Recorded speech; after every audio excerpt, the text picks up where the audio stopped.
Eh bien, on va redémarrer. Voilà, je salue tous ceux et celles qui nous ont rejoints pour cette nouvelle table ronde ici, pour cette 11e édition de Big, voilà, organisée par BPI France, avec des sujets extrêmement passionnants, oui, puisque c'est l'occasion de découvrir ici un peu toutes sortes d'innovations au service des entreprises.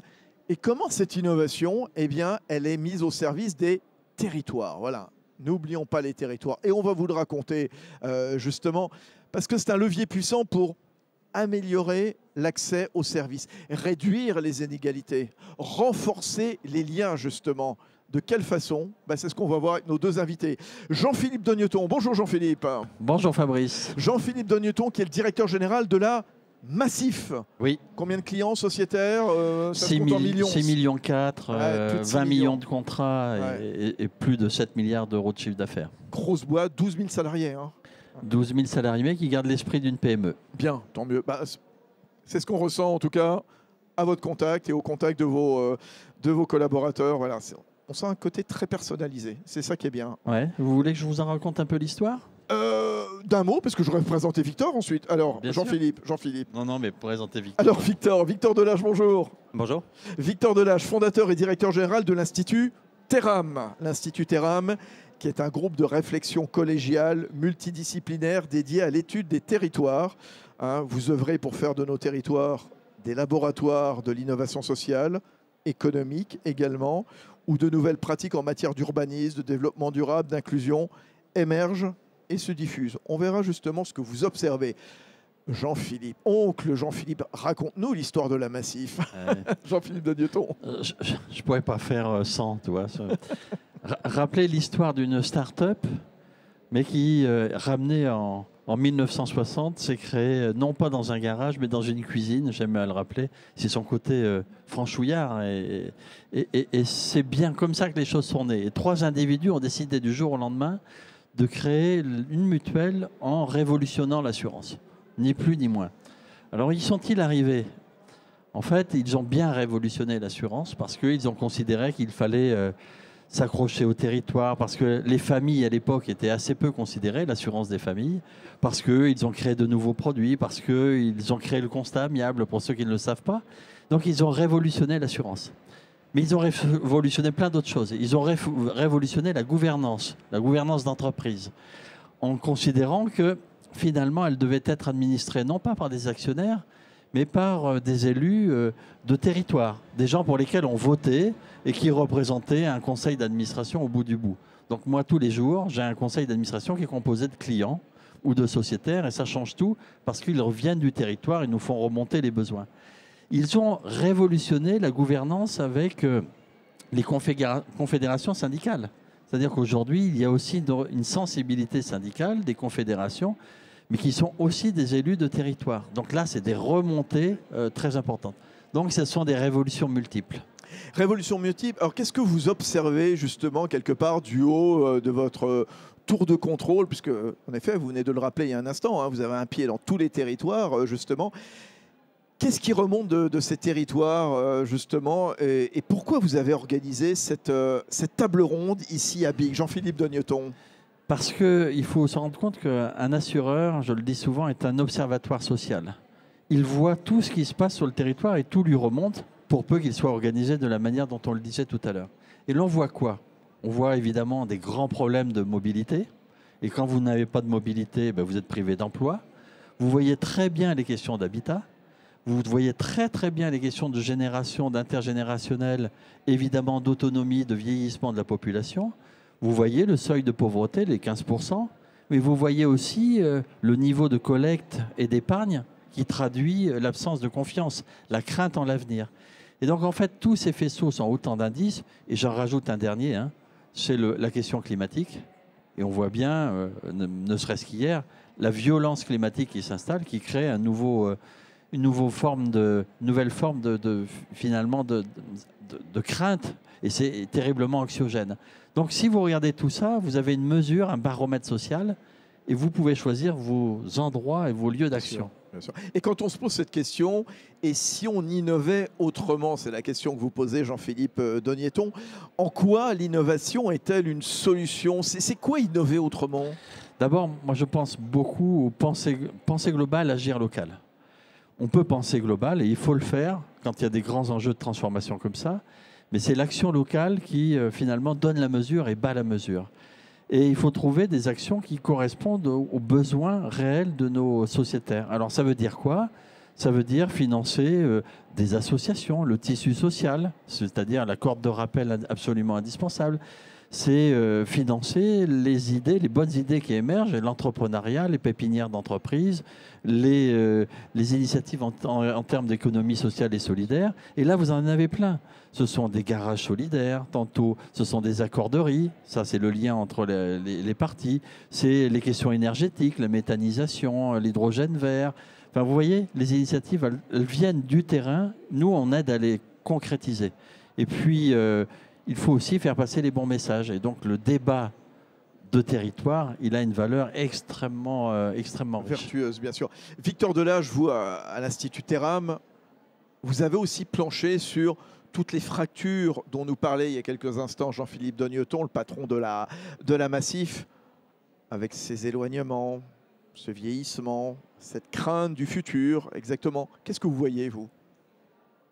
Non, ça a été très bien dit par Jean-Philippe. Effectivement, on voit que ces fractures, il ne faut pas les penser comme des silos, mais qu'elles sont toutes interconnectées en réalité. Alors, juste un point d'alerte quand même, parce que c'est vrai qu'on peut se réjouir qu'on parle de plus en plus des territoires dans le débat public. Alors, des acteurs comme la Massif le fait depuis très longtemps, mais c'est vrai que même les discours politiques, médiatiques, on voit qu'il y a un renouveau là-dessus, mais c'est souvent à travers ce discours des fractures. Il ne faut pas les nier, il ne faut pas les laisser sous le tapis, elles existent. Mais néanmoins, c'est vrai qu'un discours comme peut tenir la Massif et d'autres acteurs, en insistant sur les interconnexions humaines, sociales, économiques et culturelles qui peuvent exister entre les territoires, ça me paraît extrêmement important. Alors sur les fractures, en vous écoutant, il y avait bien sûr la question des fractures territoriales. Moi, les fractures territoriales, j'ai tendance à dire que ce sont avant tout des inégalités d'horizon. Inégalités sociales, bien sûr, mais inégalités d'horizon aussi entre les individus. Et sans toujours d'ailleurs opposer de manière un petit peu caricaturale d'un côté les urbains et de l'autre les ruraux. Il y a d'autres publics qui sont victimes de ces inégalités. Ce qui me paraît essentiel dès lors qu'on s'attache et on s'attaque à ces fractures territoriales, c'est bien sûr de considérer la problématique de l'offre, notamment des services publics. Mais ce qui me paraît peut-être plus important encore, c'est l'accès effectif à cette offre. Et l'accès effectif, ça comprend plus... La connaissance aussi, voilà. La connaissance, exactement. La connaissance, l'information, l'accès effectif, qui comprend à la fois, bien sûr, le temps passé. Vous parliez de mobilité, le temps passé dans les transports, avec des très fortes différences selon les typologies de territoire, bien entendu. Le coût total, le coût sur le portefeuille, mais pas que, le coût sur les troubles psychiques, psychologiques, que tous ces déplacements peuvent engendrer. Et puis, la dignité aussi de l'usager, qui me paraît essentielle. Et c'est pour ça que souvent, quand on parle de fracture territoriale, on met en avant les questions de justice sociale, mais c'est aussi une question, à mon sens, de justice spatiale. Juste un point sur la question de la fracture intergénérationnelle. C'est vrai qu'elle existe, elle est largement documentée, elle est même assez inquiétante.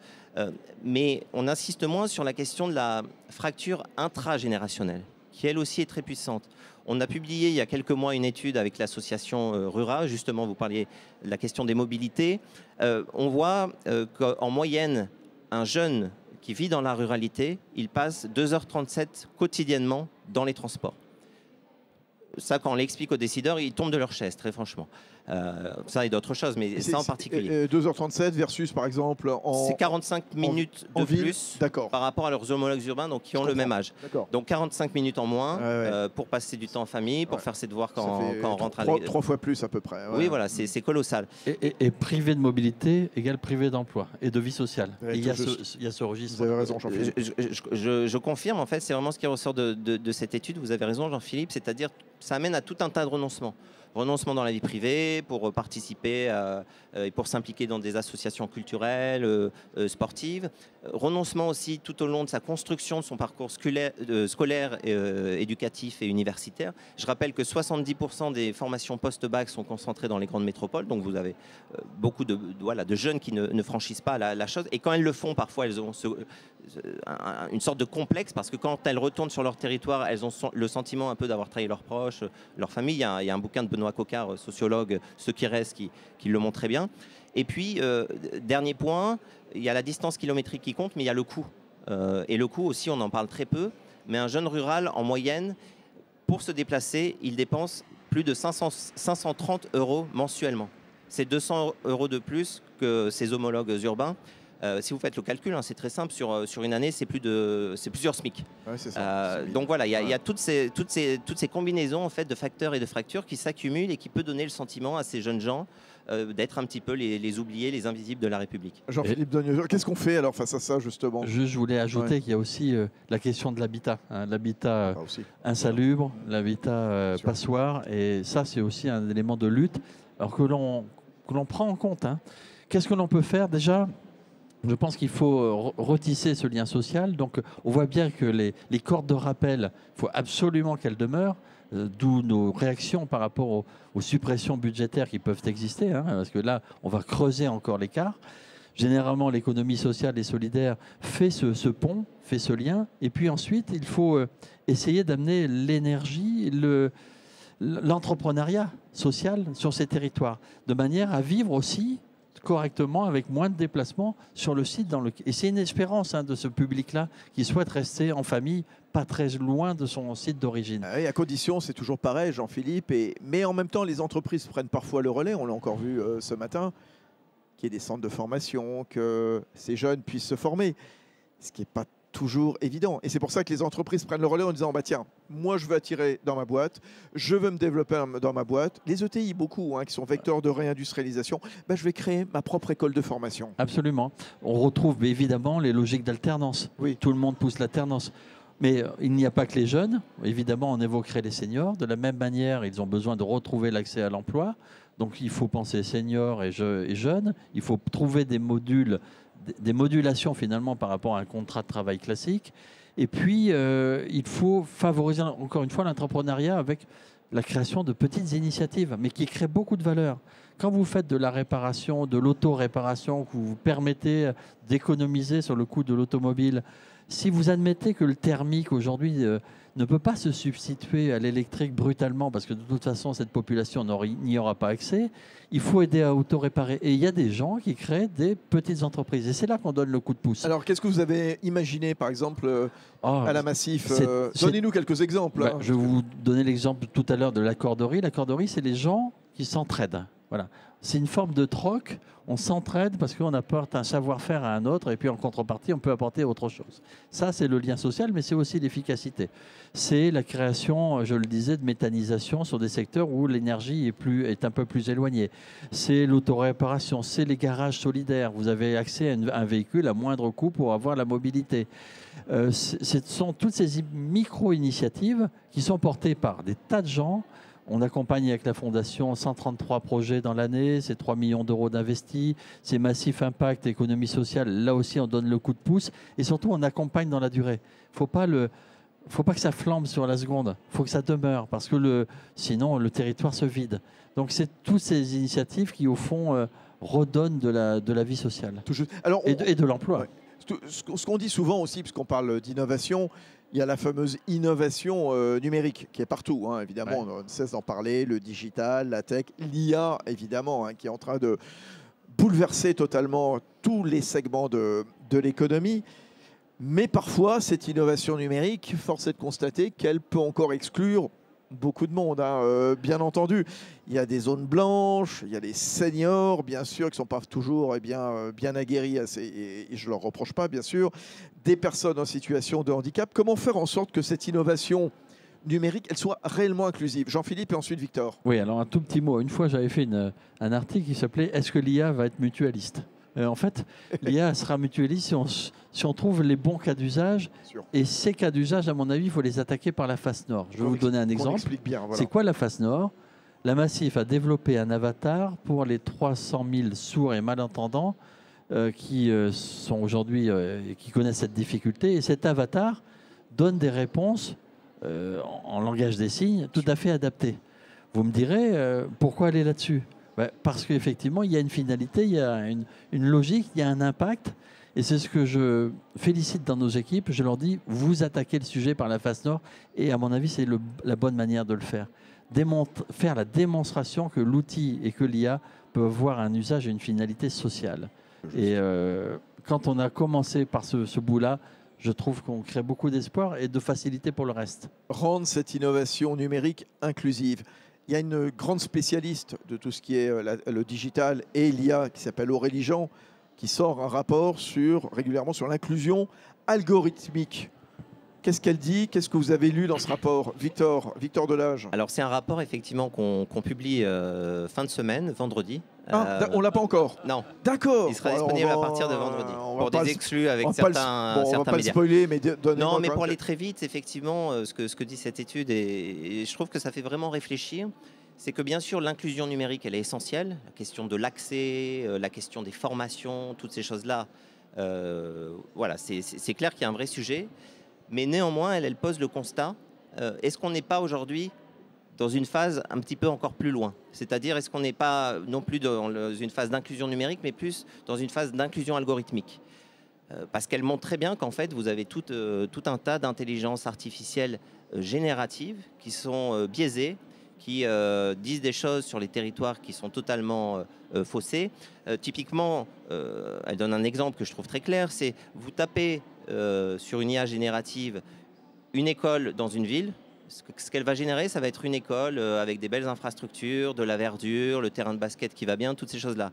Vous tapez une école en banlieue, l'IA, ce qu'elle va vous générer, ça va être la plupart du temps une école un peu délabrée, avec des vitres cassées de temps en temps, des tags, etc. Vous tapez une école à la campagne, là, ça va être une école faite de pierre, parfois presque en ruine. Non, mais c'est très impressionnant.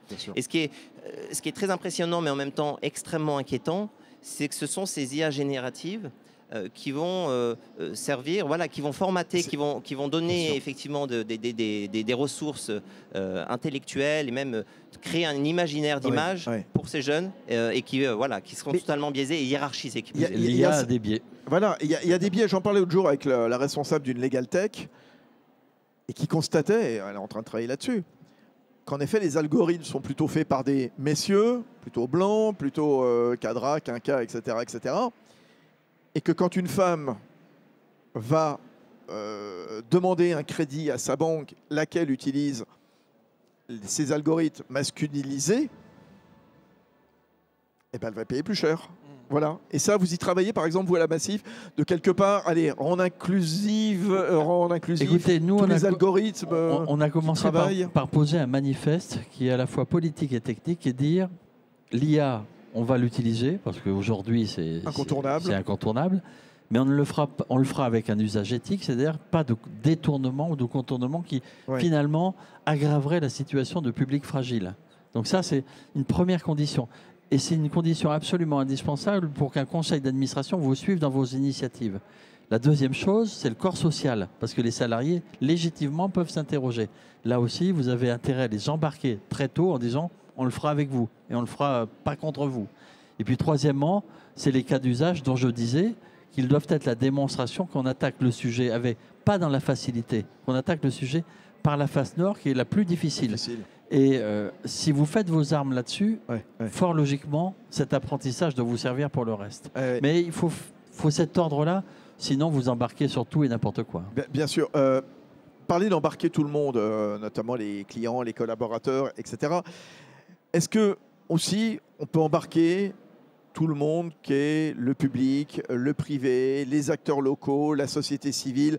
Comment est-ce qu'on travaille tous ensemble justement pour continuer d'innover autrement avec cet objectif d'accessibilité, de justice sociale dans les territoires? Jean-Philippe Bonneton. Je vais laisser beaucoup de la parole à Victor. Bien sûr, les deux. L'assurance, elle a su souvent trouver les bons partenariats publics-privés. Le régime catastrophe naturelle, c'est l'exemple même d'un montage public-privé avec une solidarité nationale.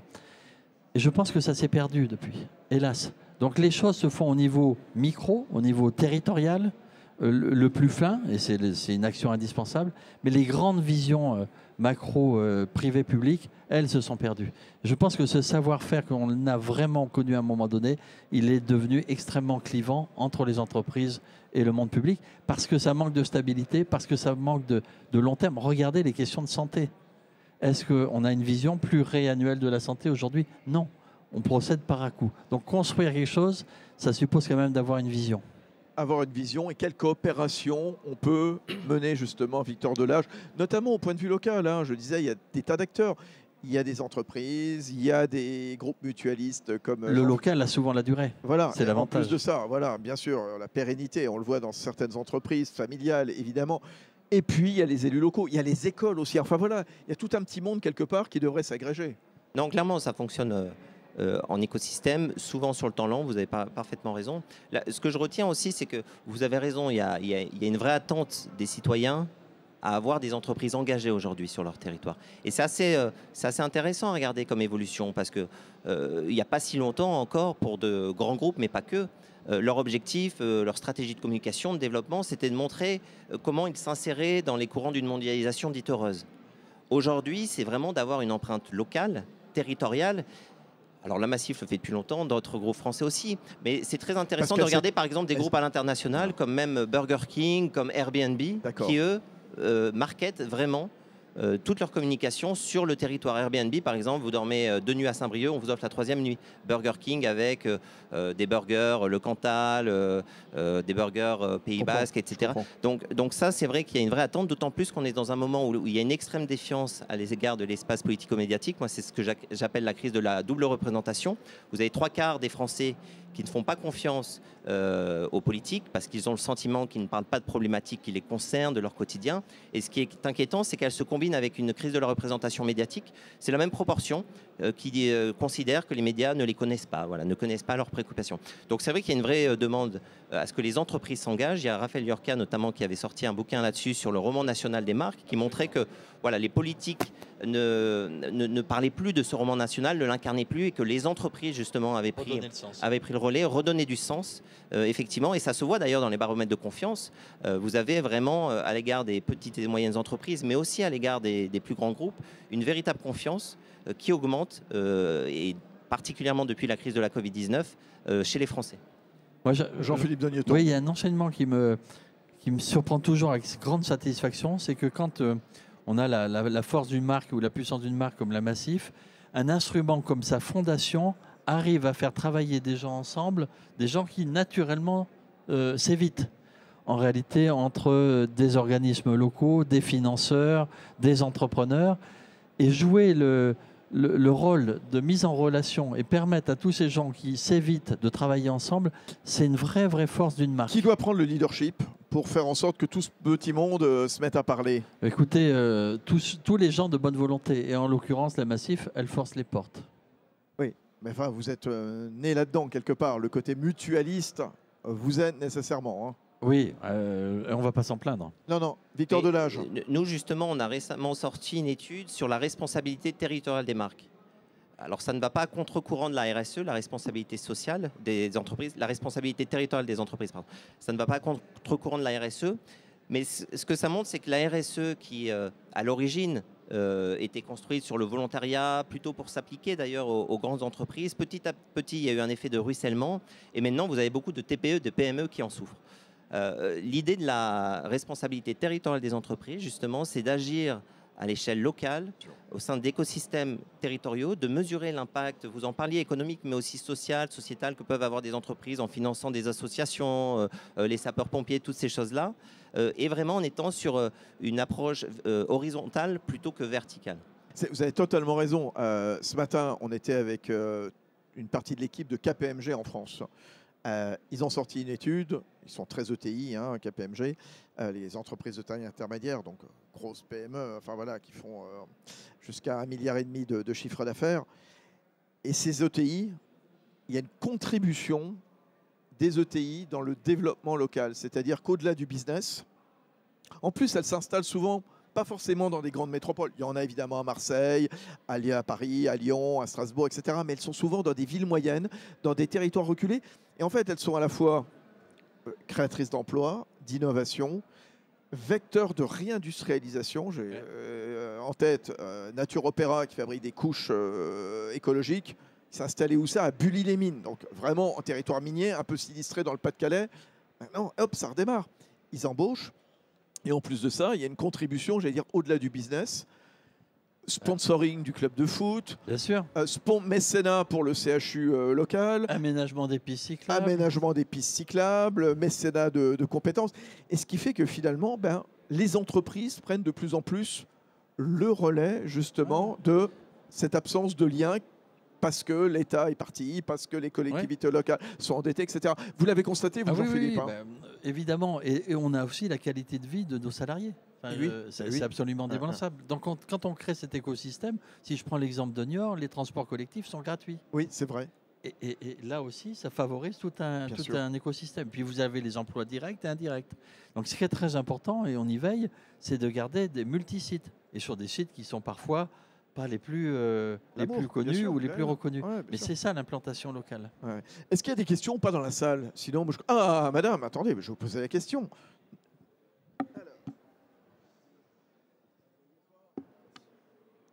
Donc je suis revenue finalement, donc c'est pas mal. Ah, vous voyez? Oui, j'ai bien fait. Vous avez bien fait de m'arrêter. Ah oui, j'avance un peu. C'était simplement parce que justement, moi, je suis en train de développer une entreprise artisanale dans un milieu rural. Et ça fait partie des grands questionnements et des choses de pourquoi je fais cette entreprise à cet endroit-là alors que mon marché est clairement à Paris ou à l'international. Mais le but, c'est justement de pouvoir développer en fait non seulement la connaissance des savoir-faire sur un milieu dans lequel moi j'ai pas eu l'occasion de le découvrir, et en plus de ça de créer effectivement de l'emploi et un autre milieu social et en tout cas une autre possibilité d'emploi dans un milieu rural. En revanche, dans la réalité des faits, c'est quand même extrêmement compliqué parce que du coup, ça veut dire que j'ai un double développement puisque je suis quand même la moitié du temps à Paris ou ailleurs pour développer l'entreprise. C'est où votre entreprise? C'est à Vers-sur-Mer, mais c'est en l'occurrence sur les côtes de Caen, en Normandie. D'accord, dans le Calvados donc. Dans le Calvados, exactement. Très bien. Et qu'est-ce qui vous manque là-bas? Alors, dans un premier temps, c'est des fours, parce que moi, j'ai des entreprises qui sont liées à un savoir-faire. Donc, je suis artisane d'art, je suis bronzière et souffleuse de verre. Donc, j'ai deux métiers, ce qui est aussi ma particularité, mais c'est aussi ce qui complique les choses tout en le rendant intéressant. Donc, il y a à la fois le côté... j'ai commencé à développer un atelier dans un atelier que j'ai rénové moi-même. Et là, je suis en cours de financement donc pour la partie investissement matériel de l'entreprise, plus développement, parce que jusque-là, j'étais en micro-entreprise pour justement développer la société. Là, je vais passer en société. Mais il va y avoir aussi d'autres problématiques de recrutement, de faire en sorte que d'attirer des personnes puissent venir, exactement, parce que c'est un milieu qui est effectivement pauvre en transport, qui nécessite beaucoup d'allers-retours si je veux avoir des... Bien sûr. Alors, pour des verriers, c'est quelque chose qui se fait de voyager et d'aller dans des zones reculées. Mais pour garder des gens et pour en tout cas initier des choses, ça demande énormément d'investissement. Et ça, j'ai encore du mal à trouver des sources pour ça. Voilà. Eh ben, merci en tout cas de votre question, de votre témoignage. Victor Delage, Jean-Philippe Donnuton, qu'est-ce que ça vous inspire justement pour une jeune dirigeante d'entreprise qui se dit j'ai envie de m'installer loin, voilà, au bord de la mer. Elle a déjà les idées très claires, moi, je trouve. Elle est volontaire. Elle a trouvé le sens. Moi, je crois que monter une entreprise, c'est toujours compliqué. Hein. L'exercice est compliqué, mais quand on a le sens et qu'on a l'objet, le chemin que vous avez choisi, il est à la fois courageux, mais il est bon. Et donc, vous savez, vous avez visé juste. Il y a toute une partie de nos salariés qui aspirent à aller sur les territoires aujourd'hui pour leur simple vie familiale. Nous, on est installés à Niort. Je ne sais pas si ça fait rêver, moi oui. Mais je peux vous dire que beaucoup de Parisiens viennent nous retrouver à Niort. Bien sûr. Donc l'attractivité, c'est la qualité du job que vous proposez, c'est le défi que vous proposez, c'est le sens que vous lui donnez. Et je ne doute pas que vous trouverez votre public. La mobilité, les infrastructures, les écoles, hein, si jamais vous avez des enfants, voilà. La fiscalité, accessoirement aussi, voilà, dans cette période un petit peu compliquée budgétairement. Voilà, Victor Delage. Non, je rejoins ce qui vient d'être dit. C'est vrai que la quête de sens, on voit bien notamment de la part de ces nouvelles générations, elle est essentielle. On le voit bien à travers la multiplication d'initiatives, comme vous, madame. On est parvenu en arrière, parce qu'après le Covid, on s'est dit, oh là, tout le monde part en province, c'est formidable, on prend l'air, on quitte les grands centres. Est-ce que c'est pas revenu un petit peu? Alors, disons qu'il y en a beaucoup qui sont partis de Paris, Oui. qui sont allés dans d'autres typologies de Oui, territoires, qui n'ont pas effectivement trouvé tout ce qu'ils attendaient. Même, il y a la question économique, trouver des financements, des aides, mais il n'y a pas que ça, hein. Il y a aussi le regard social. On parle toujours du regard social un peu condescendant du Parisien par rapport aux provinces. Mais c'est pas toujours facile non plus de s'intégrer quand on va sur un territoire totalement différent où on n'a pas beaucoup d'attaches, etc. Mais ce qui est vrai, néanmoins, c'est qu'il y a une multiplication d'initiatives comme celle-ci, multiplication de tiers-lieux, de cafés solidaires. Vous parliez de l'économie sociale et solidaire aussi. Donc on voit qu'il y a quand même des choses qui émergent. Ce qui est difficile, c'est toujours le changement d'échelle. Et c'est là où trouver des financements et l'accompagnement aussi des politiques publiques, des décideurs politiques est essentiel à l'échelle locale. Le mot de la fin, Jean-Philippe. Oui, non, juste un rebond, c'est la raison pour laquelle notre fondation, quand elle choisit un projet, et le vôtre est peut-être parfaitement recevable, vous allez discuter après. le suivi se fait sur le long terme, parce que le risque de chute à court terme, il est quand même important. Et donc l'accompagnement, il est encore une fois sur la durée si on veut s'inscrire dans le territoire. Moi, je porte un message d'optimisme. Vous savez, chaque année, on reçoit plus de 90 000 CV. Donc ça veut dire qu'une entreprise qui donne du sens, qui est sur les territoires, qui veut se battre, qui a trouvé son objet social, qui est capable de jouer l'entraînement, elle trouve son public, elle trouve ses salariés. Donc on a tous les instruments, il faut aujourd'hui se battre. Merci Jean-Philippe Dogneton à la tête de la Massif. Merci Victor Delage, l'Institut Terram. On les applaudit, mesdames, messieurs. Et dans un instant, dernier rendez-vous ici sur l'estrade. Oh, ça va être génial. On va parler de refroidissement des data centers. Vous allez voir, alors comme ça, c'est pas très glamour, mais vous allez voir, c'est une super innovation avec Cisco. Je vous en dis pas plus. Rendez-vous dans 10 minutes ici. À tout de suite.